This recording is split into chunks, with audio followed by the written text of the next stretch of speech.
Alright, so this is going to be my review of Spider-Man Red Sonja, the Marvel Dynamite crossover.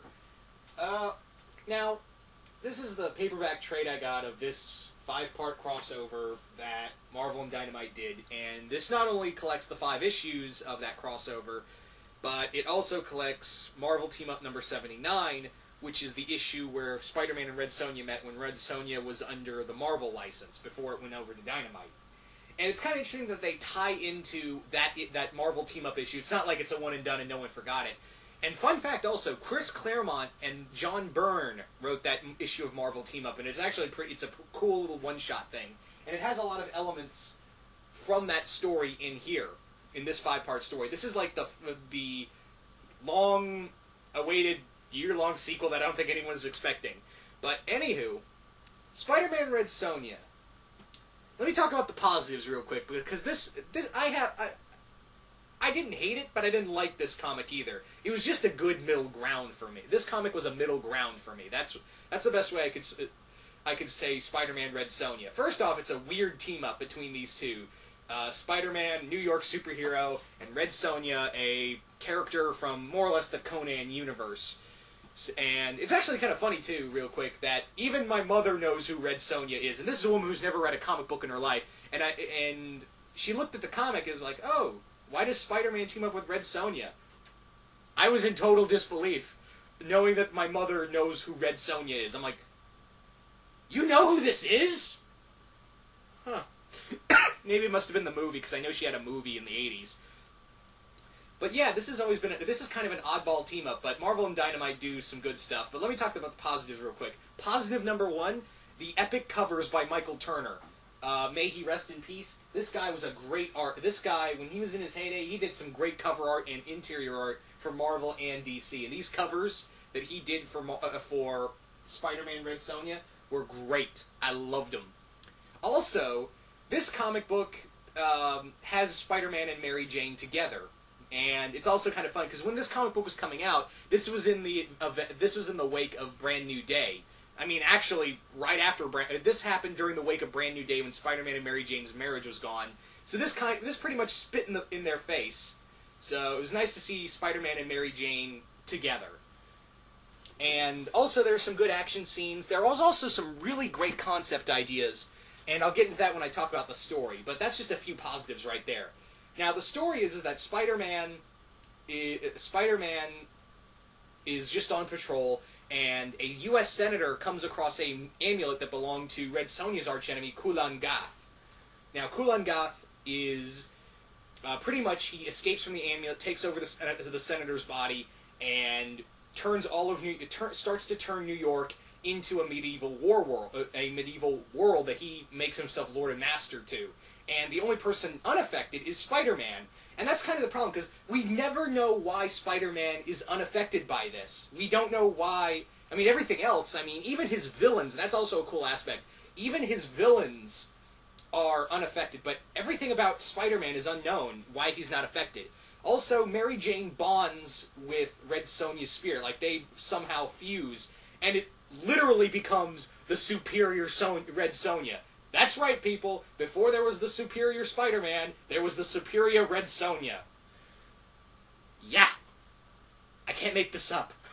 No, really, it acts exactly how, superior Spider-Man's going on right now. That Red Sonja uses Mary Jane's body, and uses her memories like a USB port when she's talking to Peter. And we also have, she talks about, Mary Jane's spirit is inside of my head, and she's talking to me, and she wants to make sure you're all right. So, yeah, it's kind of like Superior Spider-Man. Before Superior Spider-Man. Now, the other thing is that this is like I said, it's a really unique team-up, but seeing this female barbarian and Marvel's flagship superhero just team up in this new universe. There are a lot of cool things in here. The problem is that they're not really expanded on. Also, where the hell in continuity is this? I don't know, because they have cell phones in here, and they've established that Spider-Man and Mary Jane are married in this comic, but then we have Eddie Brock as Venom. Now, correct me if I'm wrong, but I'm pretty damn sure the last time I checked, when Spider-Man and Mary Jane were married, and they still had cell phones and GPSs, because they mentioned GPSs in here, Mac Gargan was Venom, right? So why is it Eddie Brock? Not that I'm complaining. I definitely take Eddie Brock over, Mac Gargan, but it kind of spits in the face of continuity here. And there are some cool things in here, but they don't really explain... Like I said, the best explanation we get for Spider-Man not being affected by Kulan Gath's spell is his love for Mary Jane. I literally facepalmed at that. I went, motherfucker. The power of love saved Spider-Man, and now he's the only person here. But there are some really cool ideas in here, like seeing the medieval versions of Lizard, Scorpion, and Hobgoblin. It's really cool, because Lizard has this look of... He looks like a humanoid version of the Dilophosaurus from Jurassic Park. And we also have Scorpion, who looks like this giant man-scorpion monster, which is kind of different than... On the cover, he looks like a scorpion knight. But in here, he just looks like a hulking monster. And Hobgoblin looks like a literal goblin, but instead of a glider, he has a giant vampire bat. And I'm like, that is fucking awesome! But they don't really do much in here. I mean, there's some really cool concepts. I mean, we have J. Jonah Jameson as a scribe to Kulan Gath against his will. We have Robbie Robinson leading a resistance in here. And Spider-Man himself, like I said, Spider-Man could have had some great dialogue between him and Red Sonja. And there's our little moments, but they don't really expand on it, of him realizing, this woman has taken over my wife's body, and if she dies, my wife's body dies with it, but they don't really expand on it. Spider-Man is literally given the Dan Slott treatment. He is giving nothing but one-liners about, it's either a Dungeons & Dragons joke, a Lord of the Rings joke, or a World of Warcraft joke. He literally uses that so many goddamn times. Among other things, we also get Kulan Venom. I'm not making that up. Kulan Gath merges with the Venom symbiote, as if this wasn't fanfiction-y enough. And yeah, they do nothing with it. They just, it's like, hey, I'm gonna put Kulan Gath merge with the Venom symbiote. That'll somehow make him uber powerful, right? It does nothing. And it easily gets rectified in the following 2 issues. So, but don't get me wrong, there were some cool action scenes. There were a few jokes that Spider-Man said in here that actually made me laugh.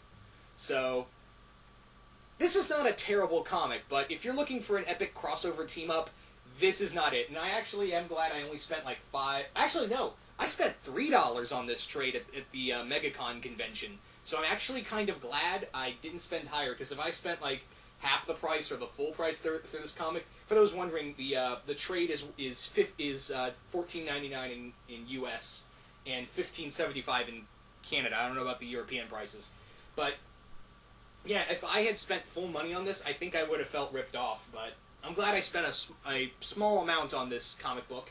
And don't get me wrong, there are some cool things about it. The artwork's actually pretty good. The artist is, I'm looking right here, Mel Ruby. Mel Ruby, who does the artwork for Red Sonja in the Dynamite comics, and the writer was Michael Avon Oeming, who has written Omega Flight and Thor Disassembled, neither comics which I've read.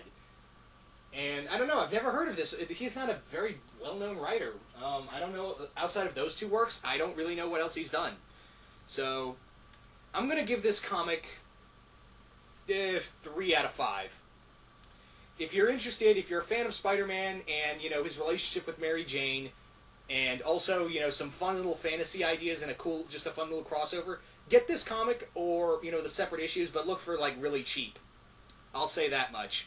Because this feels like it's really out of continuity. They have some really cool ideas, like the whole senator who had the evils of politics and all that. They don't expand on that.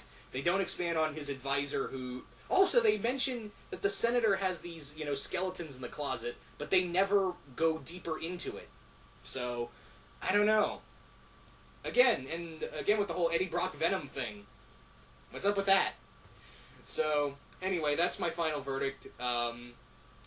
And anyway, but I hope you guys enjoyed this review, and I'll see you guys later.